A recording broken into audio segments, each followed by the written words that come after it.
इकडे या. का सोडणार नाही. आम्ही काय केलंय मडकं सोडवणार रे. कारण जायचे कुणाची एक पण जीवन ठेवणार नाही गावातला. एवढा सोबड्या नाही, तंट्या बल्या पण नाही. तुझ्या रामावला तर मनागत तुकडं खाडून करणार रे. रड नको. चलत्यासाठी पागळपणा कर नको. चुलत्यासाठी नाही रडत बाळा काका. माझ्या अन्याय झाला रे कोणी अन्याय झालाय? भावने लय मारलंय मला. लय रड नको. लय मार. लय मारलंय. तुला मारायची काय कारण आहे? लय अन्याय झालाय माझ्या बाळा का. कोणी तुझ्या अन्याय करा? भावनी रो त्या चेअरमन देखता आणि सरपंच देखता मारलं त्या दोघांनी म्हणून मला सोडा नसलं माझा जीवच गेला असता. कुठे रामभाऊ कुठे? माझा मित्र असला ना त्याचं मुंडकं सोडू का त्याचं? बाळू काका मुंडकं नका सोडू पण त्यांना तुम्ही समजून सांगा की म्हणा पोरग हातात तोंडाला आलंय म्हणा असं मारते गुरासारखं. ते नासक माझ्या अंगावर तर मला मारतं त्यामुळं मी काय तुम्ही ऐक माझं तो भिकाऱ्यासारखा फिरू नको. जग असे जो भिल ना त्याला अजून भ्या दाखवतं. आपण ही रामभाऊ भ्यायचा तुझ्या बापाला. काय बोलताय? चला चला चला चला कापायचा. माणूस थरा कापतो का? चला तुझा बापाचा लेवट होता. होय तिकडे बुलेट वाजले ना शिजीर पुलाव गावात लोक पळायचे बोळाखंडातनं. इतका तुझ्या बापाचं वजन होतं. काय बोलताय? आणि दिसायल अरे कसं दिसत तुझी सेम तुझ्या कार्बन कॉपी तू. माझ्या रुबाबदार रोबाबदार होता तुझा बाप. आणि रामभाऊ पळायचा. होय मी पण भेटतो तुझ्या बापाला. लय काय बोलताय? डेंजर होता ती. लोदर होता. अरे स्नो बाळांची दोघं जवळचे मित्र होते. डेंजर होता होय. पण चांगल्या माणसाला आयुष्य कमी असतं. तुझा मी माझ्या डोक्याला लय ताप झालाय. मी थोबडेल गाण्या होय का? चल त्याला असं बोलायचं नसतं. लय भाऊ चमच्या भाऊ वाढला ना. अरे तुझा बाप माझी गाणा लय डेंजर होता. तिथं बुलेट वाजलेलं तिथं बुलेट होती हा तुझ्या बापाकडं. हा आणि लय राजा माणूस होता. पण काय झालंय माहितीये का? मी मुंडकं सोडवणार आहे. नका मुंडकं नका सोडू बळा काका. हा अव लय मारला सत्तांचा मुक्त आदेशाला त्यांच्या बायकोनी. मी वाचवलं चपातीच केली असती. लय सगळी इडी इथं गावात गेलाय माझ्या बायकोच्या त्या दोघांच्या. होय ना. त्याला घरात न वाढणार रे. आणि एवढ्या फाळी करू का? एवढ्या नाही बारीक संपून टाका सगळं गावात. वाढणार रे. सुट्टी ए भल्या. झालं का जेवण? तुम्हीच वाढले आणि मलाच म्हणताय का जेवण झालं का? बरं ऐका की एक विचारायचं होतं. बोला. श्वेताच्या आईचा फोन आलता. तिकडं कार्यक्रम आहे. आम्ही येतो दोघी जाऊन. बस मुक्कामालाच राहतो. हा उद्या माघार येतो. बर सुनबाई मग कमी जातात म्हणल्यावर आम्ही काही नाही म्हणायचं विषाद आहे का? बरं ठीक आहे ऐका. जेवण झालंय. दरवाजा ही नीट लावून झोपायचं काय? आणि का नाही? अहो गाणं जाणार आहे मित्रांकडे झोपायला. तो पण नाही आज आहे की नाही? हो अच्छा म्हणजे आज तुमचा मुक्काम पोस्ट मुक्काम सुनबाईच्या गावाला. मग येईन बाईला भेटाय नको होय का ग? बरं जा दरा बडीशेप खा. सुनबाई दरा तुम्हाला सकाळ मात्र लवकर या. लवकर पहाटच. कडी बिडी लावून झोपा. मग काय? काय बाळा मी काय बारकं बाळ आहे का? अहो बारक्या बाळाचं वर आहे तुमचं का ग? आपल्या घराचा इतिहास तुला माहितच आहे खानदानीचा. नाही. कुत्रा सुद्धा फिरकत नाही. दरवाजा उघडा असू नाही तर लावलेला असतो. ह्यांचं तर काहीतरीच असतं. चल चला bye bye. Bye bye. Good night. बरं गुड का? Night good night.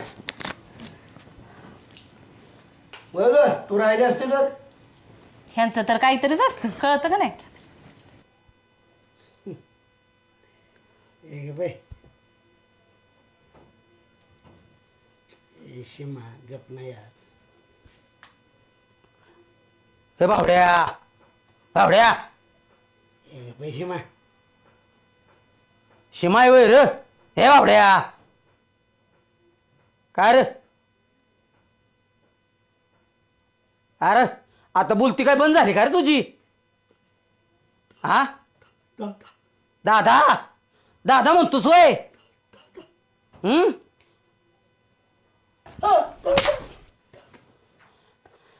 आयदी माणसा काय वचन दिलतस र मला विसरलास का वचन काय मानलो आतास तर हाताच्या फोडासारखा जपील गाणाला म्हणून जपतोय की मग कसा जपतोयस हा गावात कोणाला विचार विचारलं की अरे विचारा कशाला पाहिजे वर्ण बघतोय की मी तुझे नाटक इतकं लांब दिसतंय वय तुला अरे सगळं दिसतंय की मला अरे माझा आत्मा कसा फना फना करतोय की रे हा तुला कसा जपला रे म्या कसा जपला तुला म्या हा तुला कधी काम करून दिला का मी अरे मोठा भाऊ म्हणून नांगर वाढला की रे बैला बरोबर आणि तू काय करतोयस हा तूच की म्हणला एक जणाने रान बघायचं एक जणाने पुनर्पण करायचं तुलाच वाटायचं की सरपंच हो मी आमदार हो हाय आणि मग तुला माझं पोरग नाही दिसलं का रे पुढारपणात हा तू रानातला करायचं आवाज चढवून बोलतोयस वर फोडून काढीन की तुला अरे मी मेलो तूच पुनर्पण करणार अरे कवा मारायचा तू कवा मारायचा माझं पोरग मारशील की असं म्हणून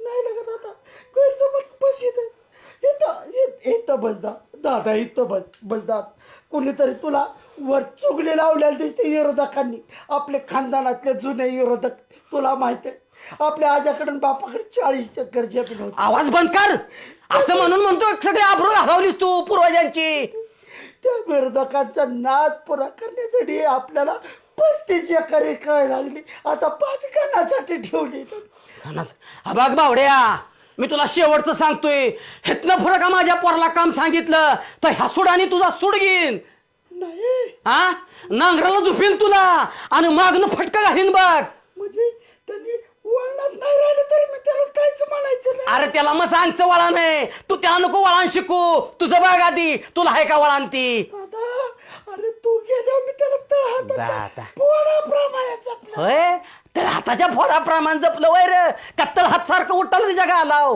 पण मी पाणी घेऊन आलो तुला कशाला पाणी तुझ्या जागाचं झालं की पाणी मला नको समजू तू साधा मी आहे तुझा मावदादा हे दादा हा तुझ्या पाया पड तुला का पाया पड नको माझ्या शेवटचं सांगतोय तुला ना तर हसुडानं फोडून काढीन सगळा माझा अपेक्षेचा भंग झालाय दादा तुला का घाम आलाय काय तुला अरे आजार आहे? कसा घाम नाही अरे माझ्या पोराला अन्याय बघून माझ्या अंगाचं पाणी झालंय थांब. तुझा अंग पुसतो अजिबात पुसू नको तसंच राहू दे जातोय मी आता बावड्या मला परत यायला भाग पाड नकोस माझ्या पोराला काय छळू नकोस आता आलाय तर कशाला जातोय गणाची मी गाठ पडेल की अरे इंद्रियाला शब्द देऊन आलोय मी माघारी तू म्हणून यम माझी वाट बघतोय तिथं जातो मी आता झोप घाट दादा सुक्काडीची आ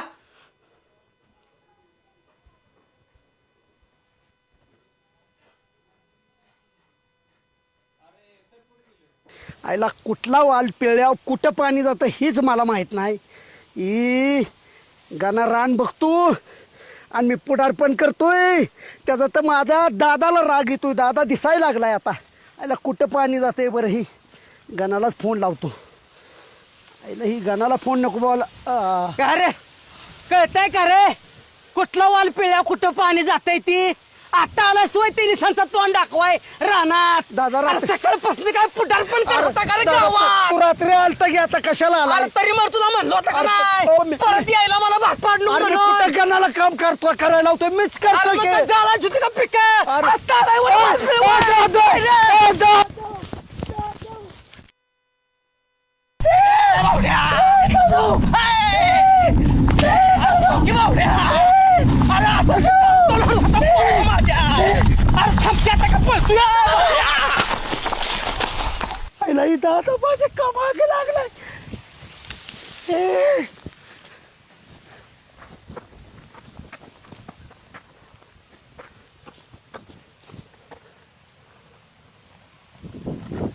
रे बावड्या. ओ, हा. ए, दादा. ए, हा? ए, दादा. ए, दादा. अरे सर सोडत की नाही कसा सोडू आता आल्यावर तिने सांचं रानात फेरफटका मारायला हा सकाळपासून माझं पोरग राहणार आहे आणि तू आता आलाय वर राहणार तुला आता चांगला सोडून काढतो की रे. दादा, हे सगळे जमीन मी माझ्या गाण्याच्या नावावर करतो. कशाला रे गाण्याच्या नावावर? अरे गाणं अजून लहान आहे, तुझ्याच नावावर राहू दे की. हा पण तुला काय म्हणलं होतं मी की तू भरपूर काम करायचं म्हणून, तू अजून झोपलाय वय. ए बाबा, ए बाद, मी अजिबात त्याला खाटावून खाली उतरू देत नाही. त्याला दिवसभर झोपू दे, मी त्याला काय बी म्हणणार नाही. दादा तू राग म्हणत लबाड होतीस वय अजून. आपलं किती प्रेम आहे. आय लव्ह यू दादा. I love you, I love you म्हणतेस वय अजून. अरे पहिल्यापासून बावड्या नाटकीस तू. मला मी का तुला ओळखत नाही वय रे. ए, दादा, अरे थांब नको. वय. ए, दादा. अरे कोण आहे? काय झालं? काय काय झालं? दादा येतोय. अरे कुणाचा दादा? अरे माझा मात होत होता. आता सगळं बोलताय? ए काय झालं? शांत शांत हो, शांत हो. माधू दादा, सुभाषराव अण्णा, तुम्हाला म्हणलं सांगाय नको घरगुती भानगड. पाटील ऐकतोय. आमचा माधू दादा येतोय रातचा. ए, कोण मेल्याकडे बोंबलू नको. कोणचा दादा? माझा भाऊ, माझा भाऊ. अरे तर मी आलेला सामान झाला की. अरे येतोय. माझा विश्वास नाही आहे तुला. मी सांगतो ते खोटं आहे. दम. काय येतंय म्हणजे अंगात येतंय काय? पाटील तुझा दादा कुठे दिसला तुला? अरे माझा दादा कुठे दिसला तुला? सांगतो अण्णा, सुभाषराव पाटील बाळो. अरे रातच येत आहे असं सटकीनं वाजवतोय. अयो. मग ते ओठ गाण्याला काम सांगतो काय, तुला. मारतो काय त्याला. मेलेला माणूस येतोय परत कुठं? त्याने मैत्री घर ही तुमचा. त्यांचं जरा संतुलन खराब झालंय. तुला दादा ताणतोय ना आमच्या अंगावर, तू येऊ नको. नीट सांग, तुला शेवट दादा कुठं दिसला? दादा कुठं दिसला? सुभाषराव 2 तास झालं ताणतंय राहण्यात सगळ्या मला. अरे नको जाऊ नको बाळ्या. अरे धमकी मला बघू दे की दादा. त्याच्या डोक्यावर झालाय परिणाम. त्याला दारुड्याचा लय राग आहे. मारेल बाळ्या अरे तुला. मी काय पिलोय? पिलोय. मारेल बाळ्या तुला. बाळ्या आसुड्या चोपतं अहो, रातचं सुभाषराव. स्वप्न पडलं असेल. सुभाषराव, तुमच्या अंगावर चापकाचा फटका बसल्यावर कळेल. तुम्ही काय बोलताय ते मला माहिती नाही. पाटील कसा माणूस येतोय कोण? नाही, स्वप्नामध्ये येऊन फटाफट हाणत असेल, खरं नसतंय ती. विश्वास ठेवू नका तुम्ही. काय झालं पाटील? त्या लेकरावर लय छळ केलाय म्हणून याला पाहतो.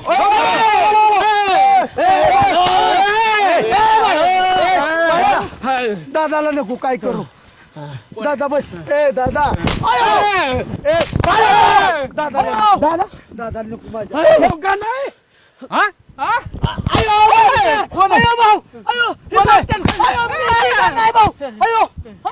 किती दाखवतो? मला हे बाळकाने सांगितलं. बाबा वाढून आहे मार नका. भांडणं करू नका. मान नको नका रामभाऊ. काय भीती? बाळासाहेब, तुम्ही गणाला का चुकीचा सल्ला दिला आणि भीती घालायला लावली? ऐका ऐका ऐका, मी गणा माझ्याकडे आला आणि गणा म्हटला बाळू काका मला भाऊ लय मारत्यात, रोज माणसात मारत्यात, विरोधक मारत्यात. मी फक्त एवढंच म्हटलं गणा, अरे तुझा बाप किती डिरिंगबाज होता. अरे तुझा बाप वाघाच्या काळजाचा होता आणि तू पळपुट्यासारखा भिवून जातोय. एवढंच म्हणलं. मी म्हणलं होतं सोंगी गणा. तिथंच माझी टूप पिटली आणि म्हणून मी गंमत करायला गेलो. भाऊ मला मारतात राव. आणि त्याचा वाचपा घेतला तो आहे ना, वाचपा घेतला त्याचा, वाचपा घेतला. पोराला मारण्याचा अतिरेक झालाय. मी पाहतोय सहन व्हायना कोणालाच. तुम्हाला पण 2 फटका टाकाय पाहिजे. थांबा, नका मारू टाकू बाळासाहेब. का माझ्याशिवाय त्यो? नका मारू. रामभाऊ बरोबरीला पोर आलंय. लाज वाटायला पाहिजे. सांगा ना, मूर्ख. किती चुकीची गोष्ट आहे रामभाऊ. हा, त्याला मारतोय मारतोय त्याला? सारखंच. गाणं माझ्याकडे बी आलता बाळासाहेब. आलता ना? हा, आणि साईडला नेऊन मारतात मला. घरच्यांना सांगायला गेलो तर घरच्यांना बी खरं वाटत नाही. सगळ्याला वाटते भाऊ प्रेम करतात, नेत्यात फटाफटा फटकावतात आणि परत खांदे हात टाकतात आणि म्हणतात आता हस. मी हसायला होतो बळच. हो. टाकू टाकू हे रामभाऊ. मूर्ख. बरोबरीला पोरगा आलंय, आजोबा होतील आता, आणि त्याला तू मारतोय. आता कसं का बसलंय? हा, आजपासून मी त्याला काय सुद्धा बोलणार. का? तू तुझ्या पद्धतीने जीवन जग, दिवसभर झोपून राहा, वळणात वागू नको. मी तुला मारणार नाही. अरे रामभाऊ, पण एवढा वाया गेला माहिती. तुम्ही पण बोलला मला. समजून सांगायचं असतं बरोबरच्या पोरांना. माझी ही समजूतदारपणाची भूमिका राहील. त्यांनी त्याच्या पद्धतीने जीवन जगाव. त्याला राग येतो चुलता बोललेला चुलता त्याला परखा वाटतो नाही भाऊ. त्याच्या अंगावर हात टाकण्याचा तो प्रयत्न करतो अहो तसं नाही भाऊ म्हणजे? मी फक्त गंमत केली भाऊ तुम्ही हात नका जोडू राव रामभाऊ एवढंच सांगायचंय वय झाले वयाच्या मानाने बदल करायचा असतो आता हुडपणा सोडून दिला पाहिजे माणूस म्हणून जगणार आहे कधी सोडून दिलं मी सगळं त्याच्या हवाली केलं म्हणजे झालं त्याला सगळं? त्या पद्धतीने जगायचं तसं जगू दे. म्हणजे झालं का सगळं बाळो तो म्हणतो तेच खरंय तो मोठा झालाय त्याला त्या पद्धतीने जगू द्या तू दुनियाचं सल्लगी तुला लाज तेव्हा प्रेम कराय कुठं कमी पडला का तुझ्या तेव्हा मनापासून प्रेम करतो ना भाऊच्या पायाला ठेस लागली तर त्याला पहिल्यांदा कळा येते त्या तेव्हा बारका राहिलाय म्हणजे तेव्हा त्याला अपमान सहन करत नाही विरोधक बोलली तर गाणं छाती काढून अंगावर जातो अण्णा तुम्हाला पण माझा अपमान वाटायला लागला माझा अन्याय वाटायला लागला तुम्ही संस्कार लावा मी काही तसा बोलणार अर्थ नव्हता बाळासाहेब गाण्याशिवाय त्यांचं बी कोणी नाही जिंदगीमध्ये नाही, बरोबर आहे ना आम्हाला माहिती आहे. एकमेव त्यांचा सहारा आहे तुमच्याशिवाय कोण आहे बाबा? याचा आणि तो मला एक दिवस भीती दाखवली म्हणून काय झालं तुम्ही मारून मारून त्याला भीती दाखवता मग त्याने एक दिवस तुम्हाला दाखवली म्हणून काय झालं मी माझ्या भावाला आदरयुक्त भीती म्हणून घाबरलो वाघ जरी पुढे आला तरी मी घाबरत नाही. मी माझ्या भावाला घाबरतो त्याचं तो सॉंग घेतलं आणि हे बघ तू माझ्या उपकार केलं अहो भाऊ तसं नका करू राव अहो तुमच्याशिवाय कोण आहे मला मी फक्त गंमत करायला गेलतो अहो भाऊ म्हणलं की तुम्ही मला मारू नये फक्त म्हणून सॉंग केलं मी मला पण गंमत करता येत होती ना अरे पण तुला का अक्कल बिक्कल आता गाणं मोठा झालाय का रामभाऊ तसं वागू नको का मग मी काहीतरी असला सल्ला देतो आणि तू खोब्यात इंजेक्शन बसतं बरं तुम्ही मला मारा की पण त्या विरोधात देखता मला मारलं म्हणून मला लय वाईट वाटलं तुला पण मारलं नाही पाहिजे ह्यानी आणि ह्यानी मारलं तर तुला राग नाही आला पाहिजे दोघाला कोण आहे एकमेकाशिवाय भाऊला टेकायचं मला भाऊ तुमच्याशिवाय कोणीच नाही बोला की तुम्ही हे घुम्यागत बसतो माणूस अध्यक्ष कशाला असले डोकं चालवायला लावलं त्याला भीती तुम्हाला माझा दाखवायला राग आला असेल ना फक्त मी हाणून घेतो मी हाणून काय घेतो मी गाणं हाणून घेतो तसं नाही पण बाळा हे बघ तुम्ही राग धरू नका जिथं चुकशील तिथं मी फटकावणार जिथं वळण लावाय पाहिजे तिथं मी लावणार आणि गाणं जर चुकला तर तुम्ही पण मारायला माग पुढे बघ नका पोरं वळणार पाहिजे बाळ्या रामभाऊ विरोधकांच्या समोर का बरं गाण्याला मारला असेल तुम्ही हा? तुला टाकू एक ठोका घरी मारले त्याने कधी तक्रार दिली का आजच का तक्रार आली त्याची आपल्या पुढे बोंबलत होता त्याला संस्काराने वागताय हो तुम्ही का रानात एक दिवस गेला नाही अरे तुला संस्कार नाही तर तुला तरी कुठे तू आसू